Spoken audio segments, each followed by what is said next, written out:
Oi galera, tudo bom? Meu nome é Marina, professora aqui de História da Arte do cursinho da UEL, e hoje a gente vai começar a falar sobre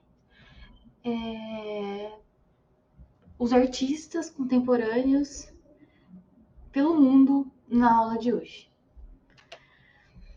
Bom, a primeira pessoa que a gente vai falar hoje é essa senhorinha aí, a Louise Bourgeois, que viveu até o ano de 2010. Então ela passou aí por muita coisa, ela viveu quase 100 anos, né? Ela nasceu em 1911, então ela viveu a transição da arte moderna para a arte contemporânea. O trabalho dela, então, é calcado em temática e materialidade em relatos autobiográficos da artista, né? Ela trata sobre assuntos de medo, amor, ódio, ciúmes, culpa, vulnerabilidade, enfim, força, tudo a partir da perspectiva da própria história. Seus trabalhos são extremamente diversos de suportes, né? Tem aí uma fotografia dela, uma de suas esculturas de aranha, mas a gente vai ter pinturas, gravuras, desenhos, instalações, maquetes e muitas coisas. Hoje, então, a gente vai focar em dois dos trabalhos da artista. Primeiro, o mais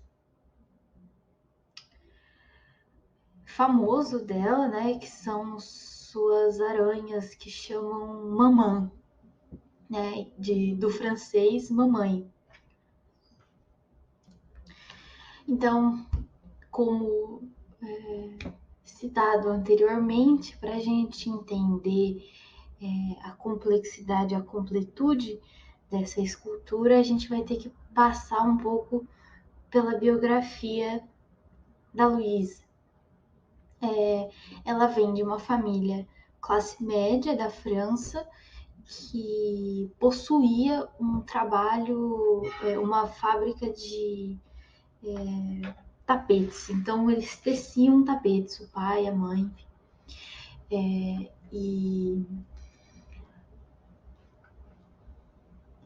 no andar de cima da casa dela haviam mais de 30 mulheres que teciam esses tapetes junto à mãe, que produzia apenas pequenos reparos nesses tapetes, porque a mãe da Louise era muito doente.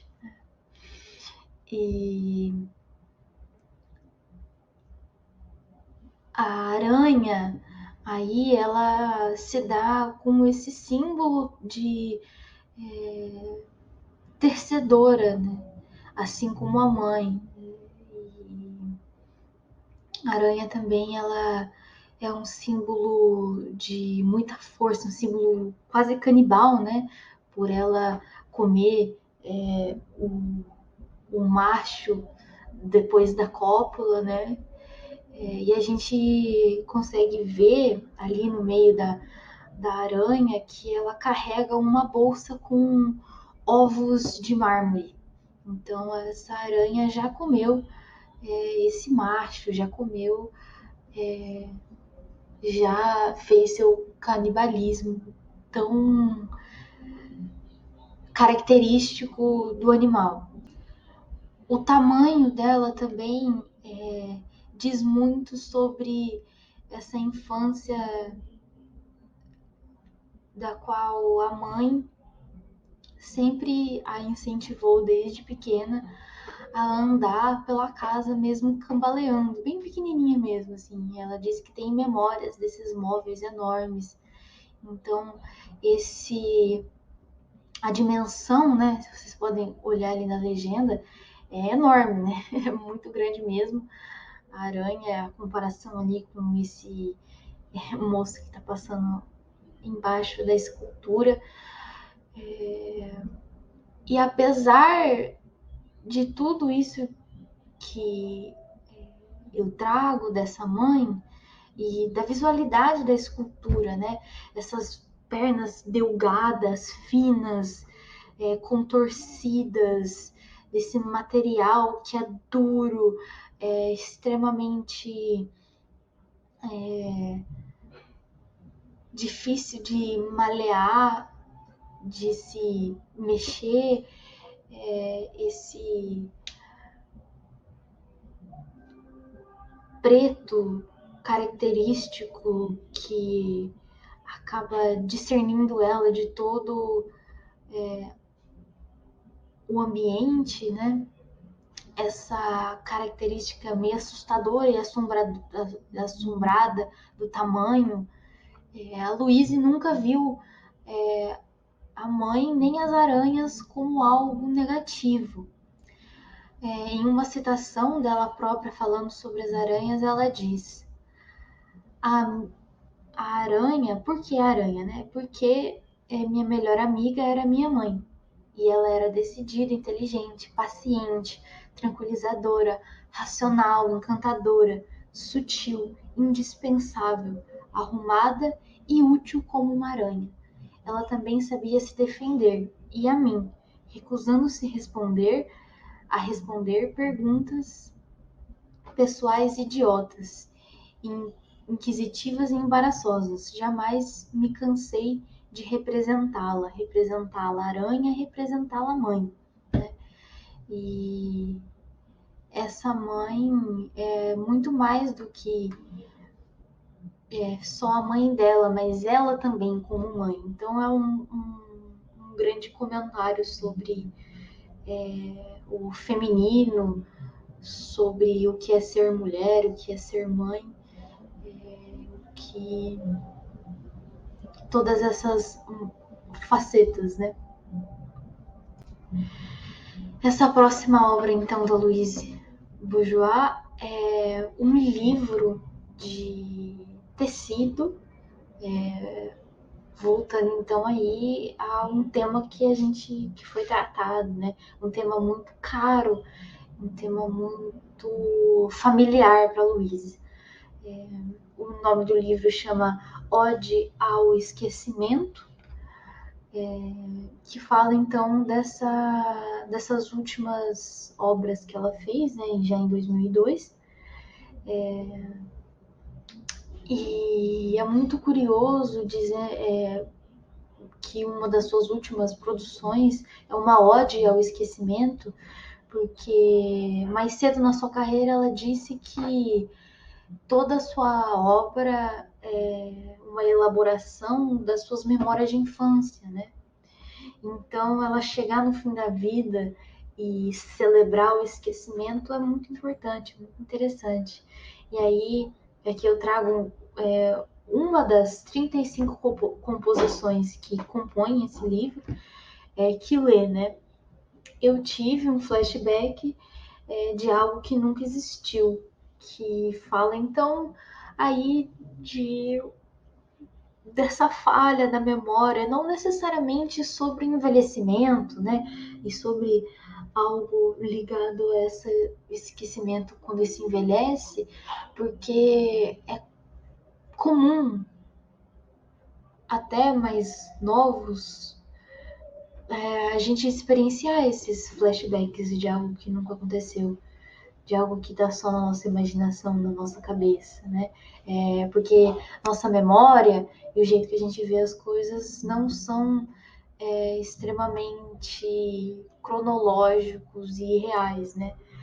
Racionais e científicos. A nossa memória, a nossa cabeça, os nossos sentimentos estão aí fora desses campos mais lógicos, que eles não conseguem apreender e nem explicar o que a gente sente, né? O próximo artista que a gente vai falar é um queridinho do nosso mundo contemporâneo, por motivos muito específicos e merecidos. Ele é, de fato, um dos maiores artistas que a gente já teve, o Jean-Michel Basquiat. Tudo que envolve o artista, o fato dele ser negro, o fato dele ter uma origem pobre, o fato dele ter morado na rua,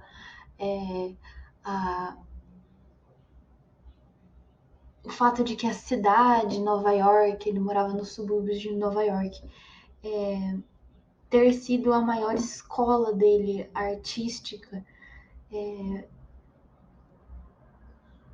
esse homem negro dos anos 70 nos Estados Unidos, tudo isso ressoa hoje em dia. Os discursos, tanto dele como pessoa, tanto quanto as escolhas artísticas dele, continuam extremamente provocativas e atuais e presentes. Seu questionamento aos sistemas das artes, seus questionamentos ao sistema capitalista, seus questionamentos ao sistema capitalista através que lucra muito com o racismo e a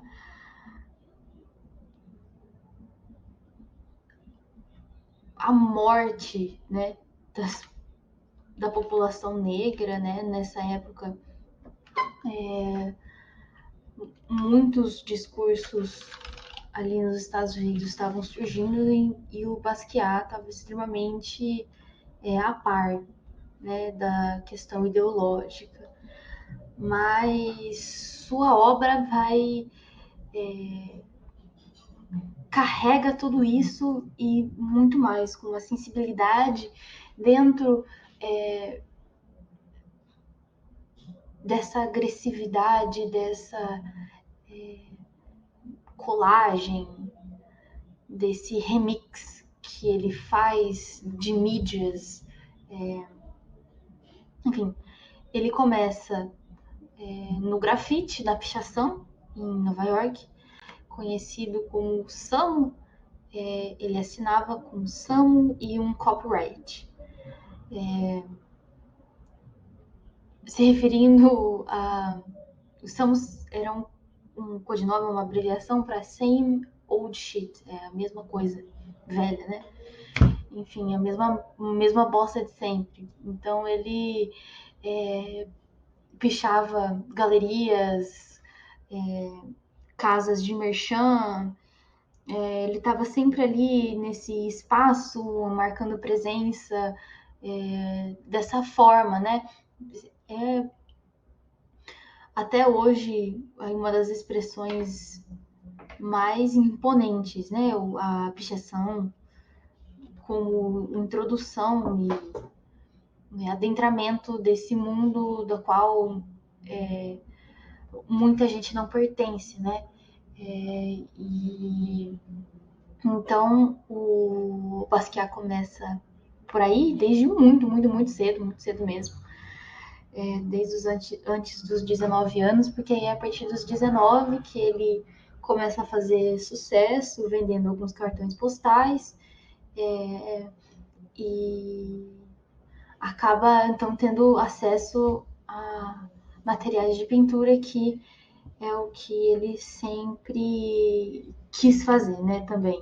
Sempre quis entrar nesse mundo da pintura, no mundo do artístico, e ele sabia muito bem o que ele estava fazendo. Suas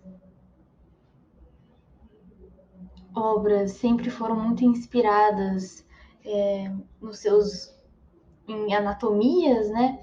Ali no começo, tanto na apostila, fala que quando ele era pequeno, ele foi internado e nessa internação ele recebeu um livro de anatomia que ele acaba trazendo nas suas obras ao longo da vida toda dele, artística. Diziam que ele abria vários livros, inclusive os de anatomia, no chão, ligava o rádio e a TV para produzir. Né? É como se ele tivesse prevendo a frenesi que a gente já está hoje de questão visual. Né? Enfim, aqui a gente vê essa vista lateral da mandíbula do boi, que ele insere as palavras também dentro da sua produção, e é muito interessante como com tons de branco, ele sabe aonde precisa colocar, onde não precisa colocar. O traço dele é extremamente agressivo, expressivo, certeiro. O seu desenho é muito particular dele próprio também, né? Aqui outra obra sem título, trazendo de novo essas características desse corpo anatômico, não anatômico, né? Mas anatômico no sentido de que a gente consegue ver algumas veias, a gente consegue ver um pouco da coluna. E isso não tem nada a ver com uma representação fiel, né? É muito mais dentro do que o artista quer trazer pra gente. O artista quer mostrar esse traço dele, essa interpretação, enfim. Muito, sempre muito expressivo e certeiro. As cores contrastantes, sempre muito bonitas.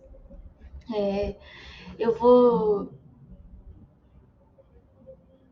Existem alguns músicos que ele gostava bastante de escutar enquanto faziam as produções, né? Nessa época, o hip hop estava surgindo também, mas ele foi bem mais influenciado pelo jazz, que era uma das coisas que sempre tinham na casa dele, né? O bebop também. A gente tem o Charlie Parker, o Max Roach, tem a cena toda do No Wave, que é um punk bem vanguardista. Se vocês tiverem tempo e possibilidade, dá uma pesquisada no No Wave, quem gosta de algo mais punk, é bem interessante dessa época.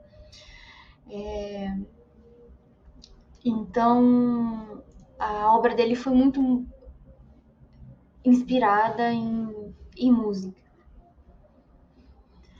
A próxima artista é a Mira Schendel. Ela é uma artista extremamente experimental.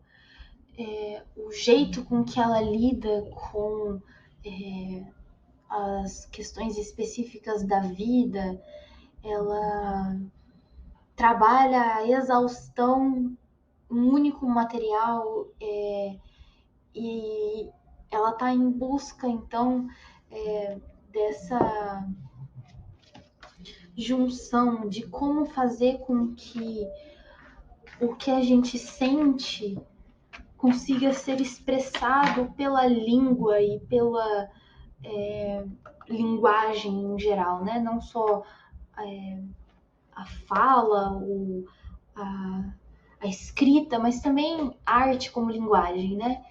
E ela então corre atrás de fazer com que esse símbolo vazio, que é uma letra, uma palavra, né, ela só é algo quando ela está em relação a outra coisa e quando ela está embebida de significação própria nossa, né? Então, ela corre atrás de conseguir mesclar essas duas coisas, esses dois reinos que a riqueza da vivência e da memória e a imortalidade do símbolo, da palavra, da arte. Ela trabalha, então, incessantemente com um só material, que é o papel de arroz, e ela varia então, de possibilidade em possibilidade, mas sempre com essa, em busca dessa junção e também de trazer o máximo que ela pode do material que ela produz e trabalha. Uma das séries dela que é mais famosa são as monotipias, que ela fez mais de 2.000 desenhos. Eu vou trazer poucos deles, né? Mas enfim. Esses desenhos, então, ela abria a tinta na mesa, numa mesa de vidro, colocava o papel de arroz em cima dessa tinta e desenhava nas costas do papel com a unha ou algum objeto não tão pontiagudo, né? Então, a linha, ela não era tão ríspida. A linha, ela tinha alguma sujeira em volta, né? Porque quando você faz isso, né? Você percebe que o papel ele dá uma grudada em volta e aí alguns grãos da tinta ao lado do traço se juntam. É como se fosse um traço de mofo. A Mira Schendel, então, ela faz essas pequenas incisões no papel para evidenciar o próprio papel. Sem o traço, ele era menos papel de arroz do que com o traço. Ela evidencia, então, a textura, o tamanho,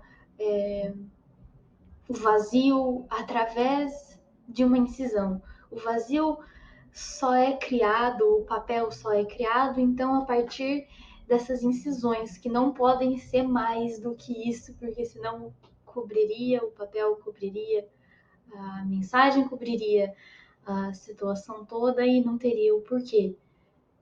O mínimo para fazer o que ela precisa, né?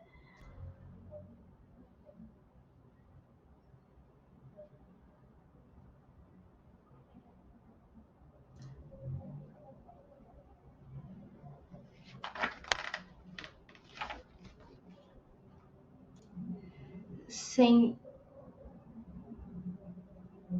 significado nem significante, esse símbolo sem significado e sem significante desse acrílico, com essas inscrições gráficas.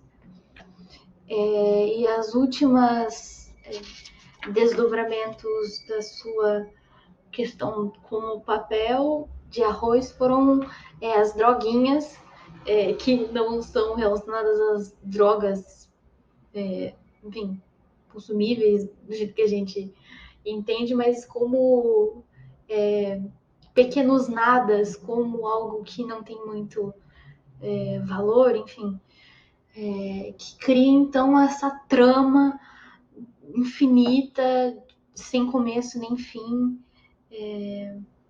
bem ligado às suas próprias experimentações com o tricô, enfim. E então as droguinhas revelam a inclinação da artista com a clareza, né? As folhas de papel de arroz eram torcidas e atadas umas às outras, formando uma espécie de corda fina, repleta de nós, que construía volume e vazados extremamente instáveis. E então, por hoje, eu vou conseguir falar só sobre esses três artistas E na semana que vem eu volto com os outros 3 artistas que estão previstos aí na apostila. Muito obrigada pela atenção de todos. Qualquer dúvida, qualquer comentário, pode me contatar, tanto aqui quanto no Classroom, enfim. Fico à disposição de todos vocês. Muito obrigada e até a próxima.